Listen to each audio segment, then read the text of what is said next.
So welcome everyone to the full moon activation. Our full moon is in Gemini because the sun is in Sagittarius. So we are finally in this fire sign with this air sign. So things will move faster. We came from the density of the waters into the speed of light, the speed of fire, the speed of air.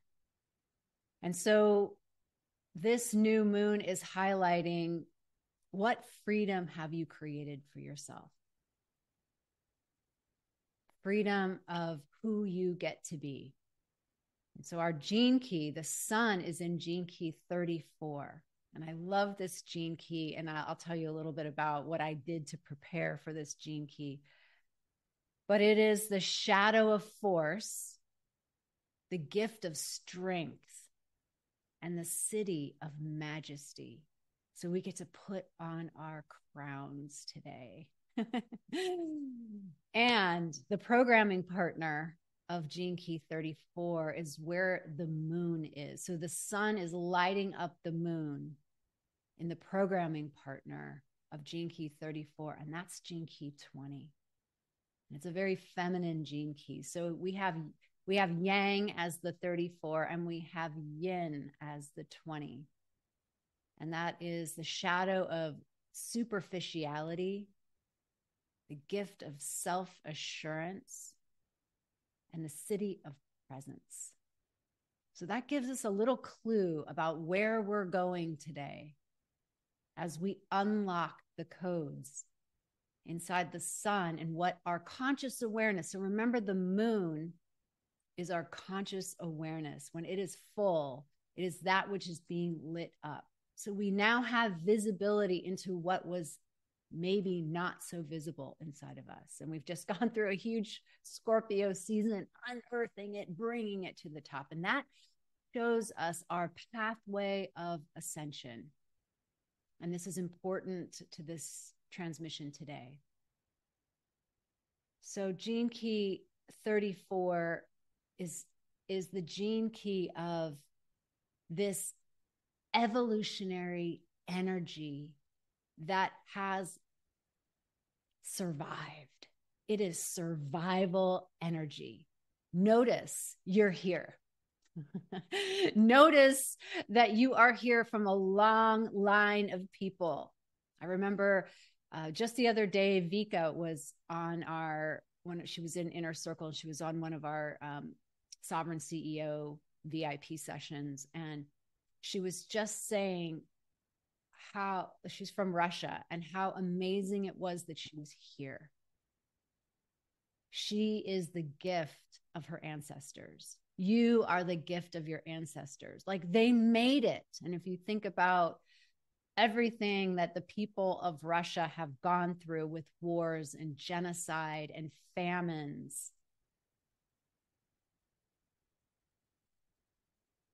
and really the hijacking of our sovereignty, that's their cultural story. And she was declaring, I made it. I am the gift of my ancestor.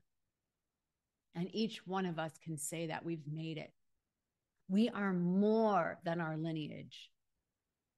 And Gene Key 34 with 20 really unlocks the code to how do we do that.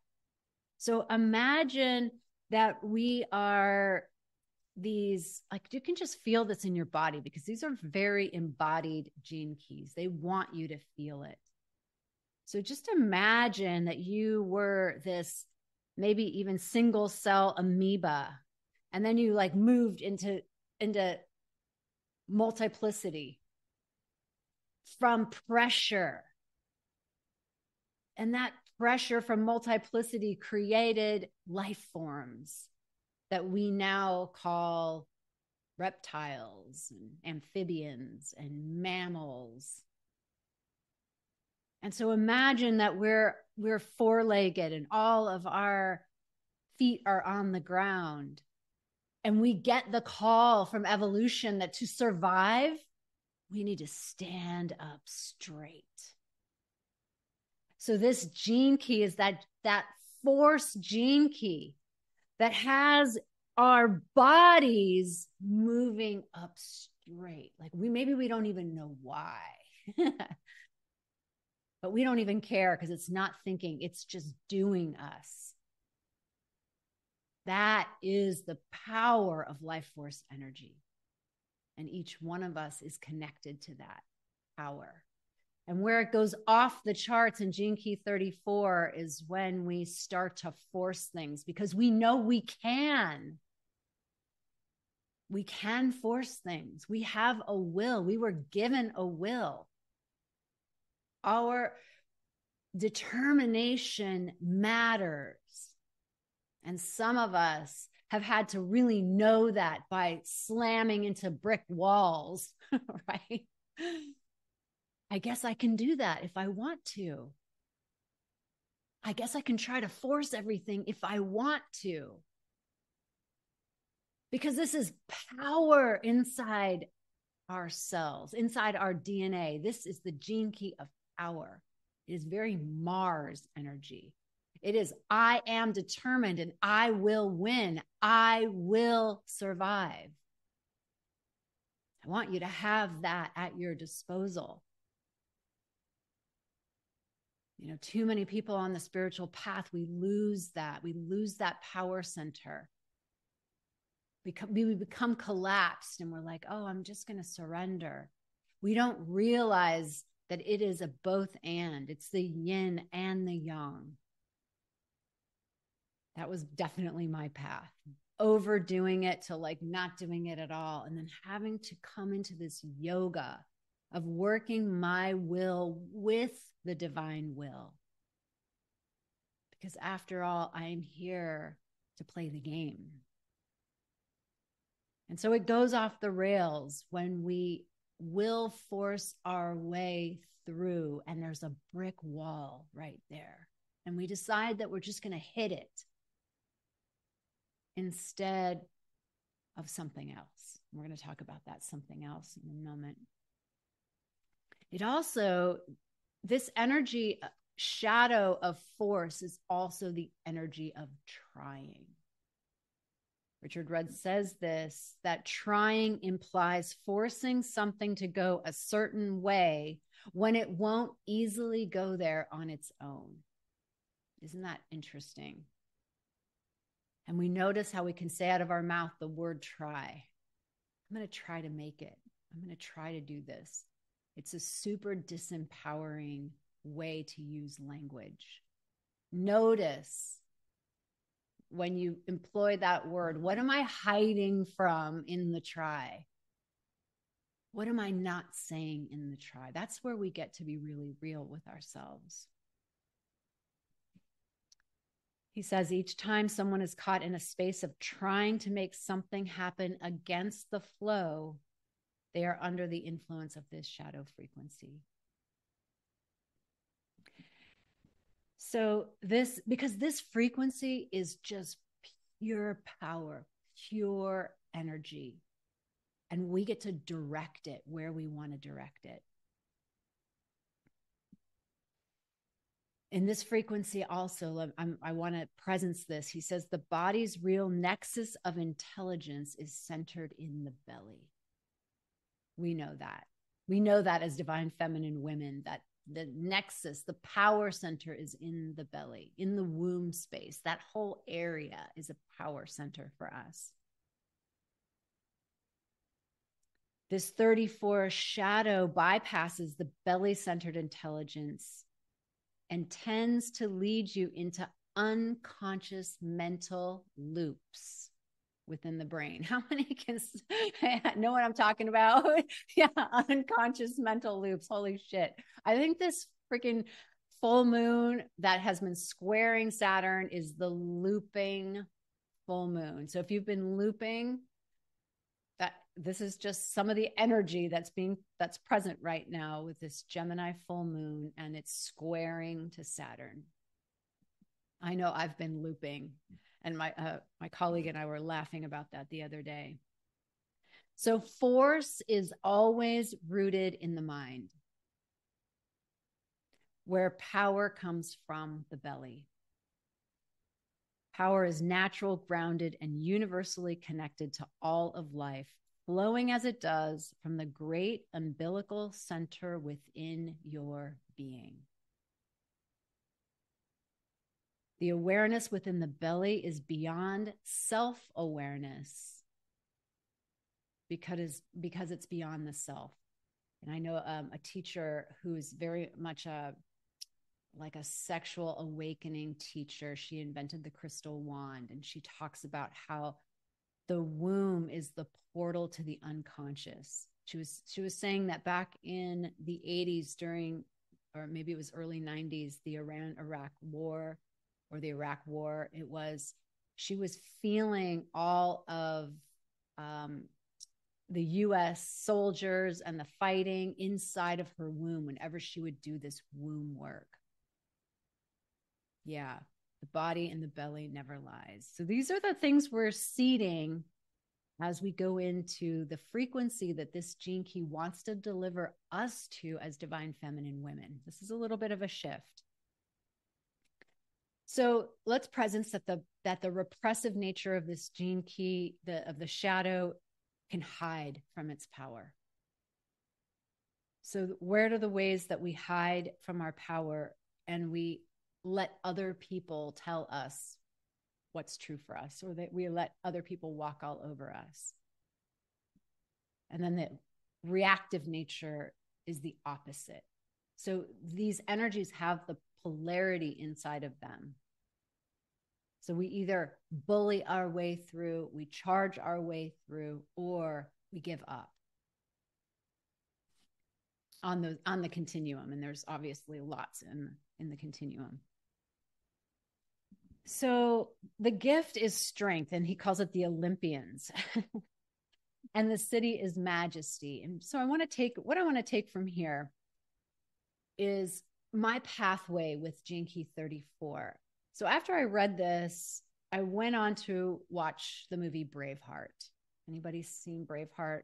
Mel Gibson. I don't remember what year it was, but it was so good to watch it again. I had to fast forward through the war parts. So, holy crap.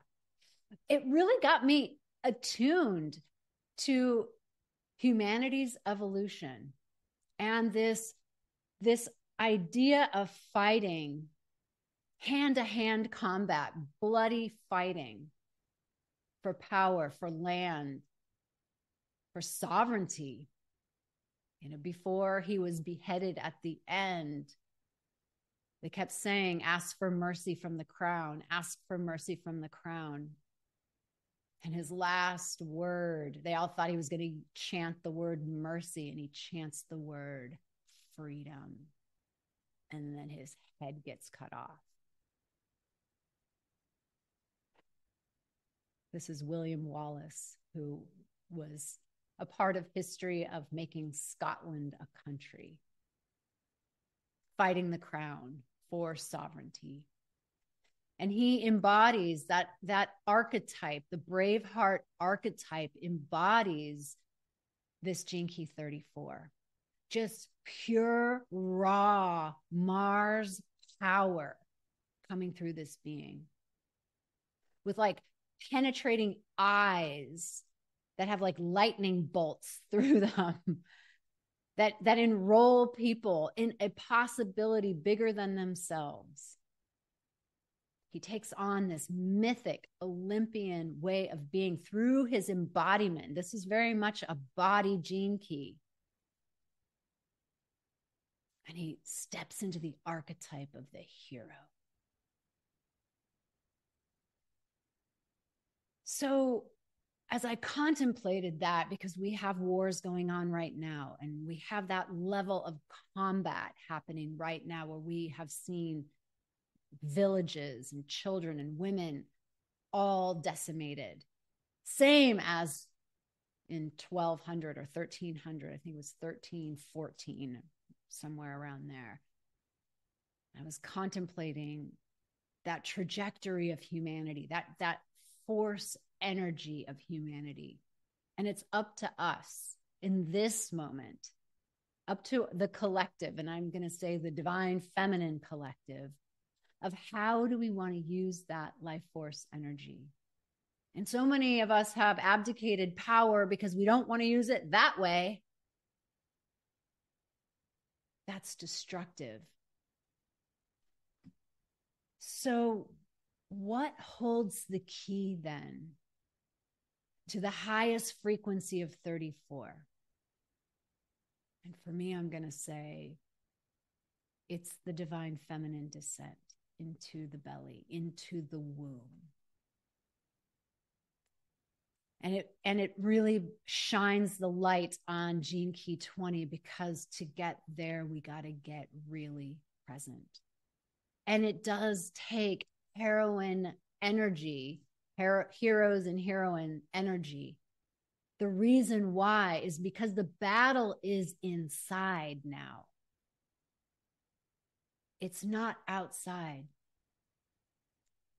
And so in the pathway of coming to our majesty, our sovereignty, we must go down and in.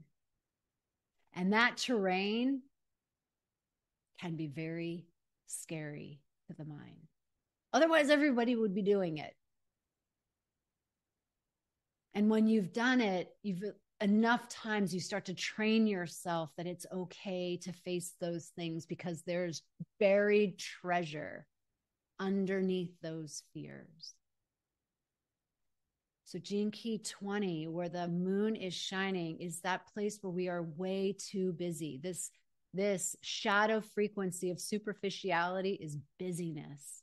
It's running around. So you can see that when we're not embodied, we're in our minds and we're looping and we're running around and we're too busy. And we're missing the gold. We're basically casting off, dispersing this highly generative, powerful energy. So the pathway to presence, the pathway to majesty, is an internal pathway. It's where we start at the navel place. So wherever you are, just tune into your navel and then drop a few inches below that navel and go inward. And start to expand that place with your breath.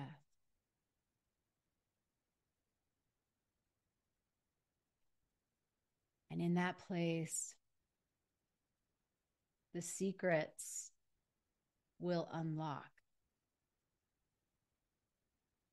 And these secrets have in front of them doorkeepers, and these doorkeepers are doorkeepers of fear, shame, rage,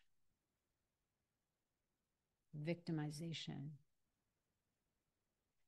And so oftentimes we don't want to go there. We do not want to go there. We want to leave those demons at the door alone, and we never want to knock through the door, knock on the door and walk through the door,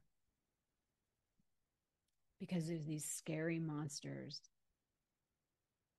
in front of them. But the way of majesty, the way of real sovereignty, is asking us to do that. So this morning, like, this is a normal practice of mine. There's a time that I wake up and I can feel these demons, these fears. And what I've started to do is actually enter it through the heart and then move down into the womb space. So I actually literally put my fingers on my heart center and I start to pray. And I start to ask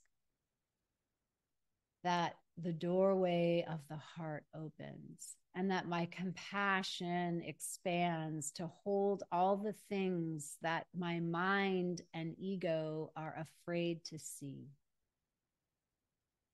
It's like this little moment of time, because those fears for me evaporate.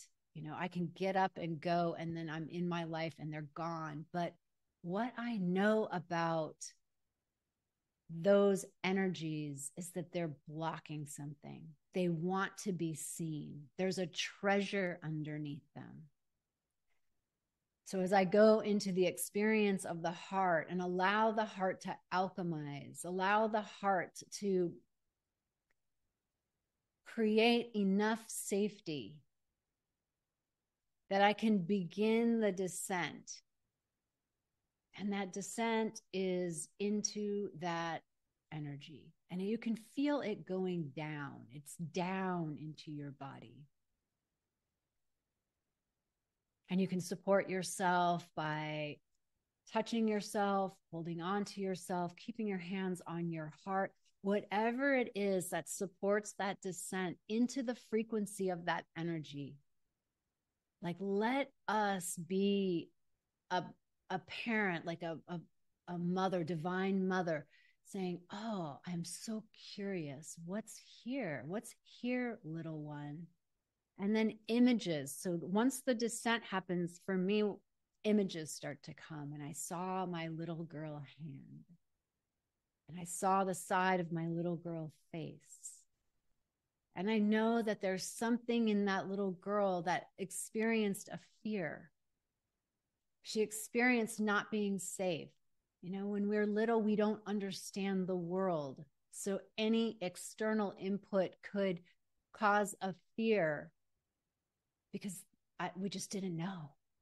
We didn't know. We didn't have context for it. We were working things out and trying to understand life and our parents and why were they in that mood and why were they in that mood.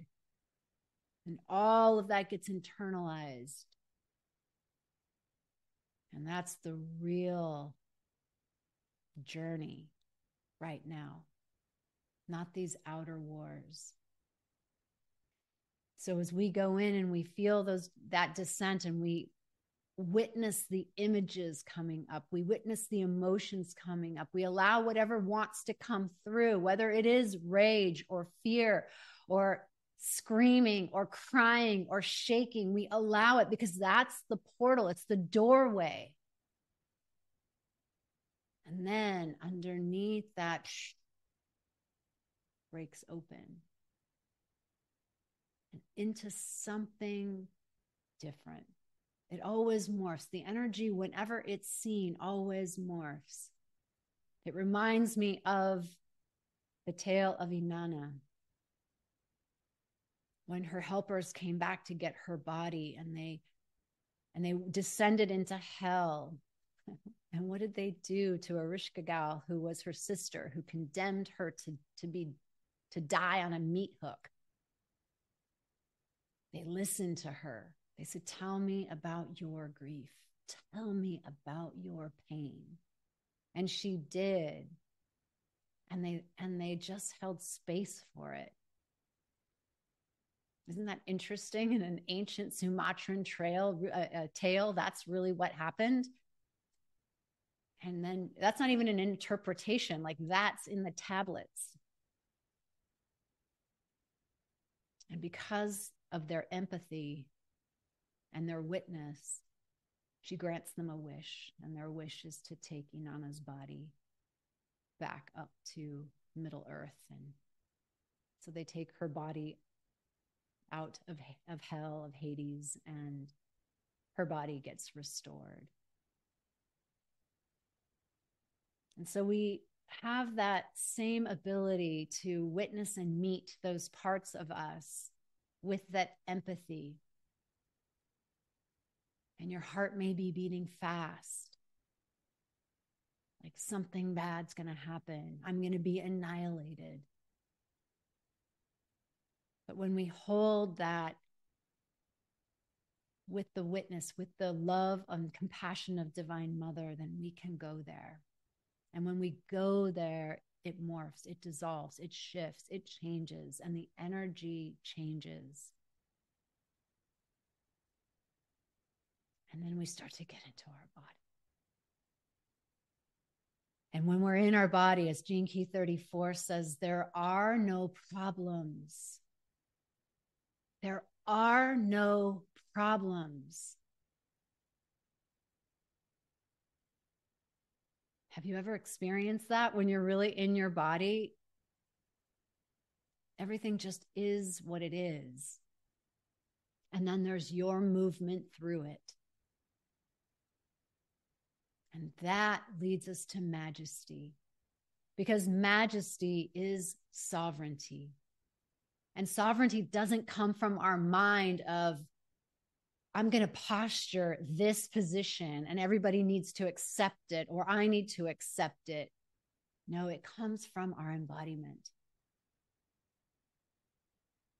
This constant dance of witness with the feedback happening inside of our bodies. And this, we're just touching the surface. I'm presencing where evolution is going to take us. This is an evolutionary force. This Kundalini energy is an evolutionary force. And it's awakening divine feminine women everywhere saying, go inward, dissolve it on the inside, meet it, love it, accept it, embrace it, watch it dissolve, and then open yourself up to the truth of your embodiment. And that's so exciting because there's no doubt in there. There's no fear in there. There's no problem in there. And then we move through life like that. Yeah, we don't have it down. This is part of evolution. We're the pioneers on that forefront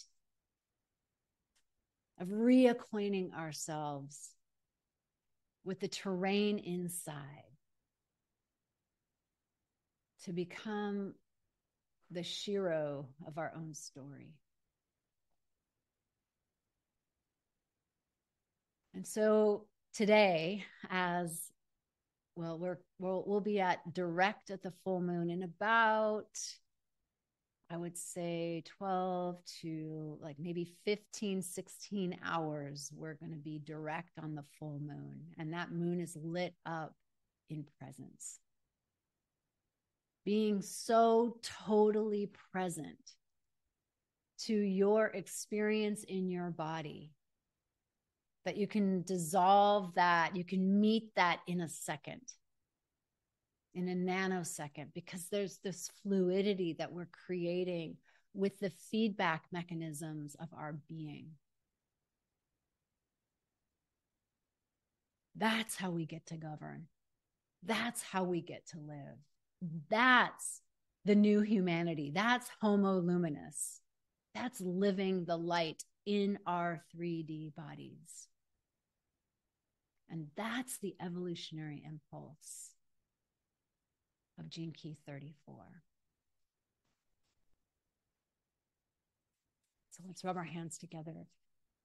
Just as an act of paying homage to this energy that we know is not in our hands, outside of us. It's through us. It's in us. It's all around us. And then let's beam light to all beings. Closing our eyes down. Humanity is at this crossroads. It's going to be evolve or die. The old archetype of the hero fighting battles in flesh and blood is over. It is over. It is hitting a brick wall. So we call forth that spirit inside of us to take the inner descent into the divine womb on the pathway of ascension. And we want this for us individually and as a collective, for all beings. This is the evolutionary province of all beings. And will we be the ones to run this energy through our bodies to create a new world, a new consciousness, a new possibility? And we beam our light out to the world and say, join us, join us. It's way more fun. There's hidden buried treasure. It's your gold. It's your light. It's a relaxed life that's not stressed out. Do you want that? So beam that out to the entire earth. It's go time. And bringing your hands together. Thank you, God, Goddess, life force energy flowing through us. May all beings benefit from the merits of our efforts. And so it is.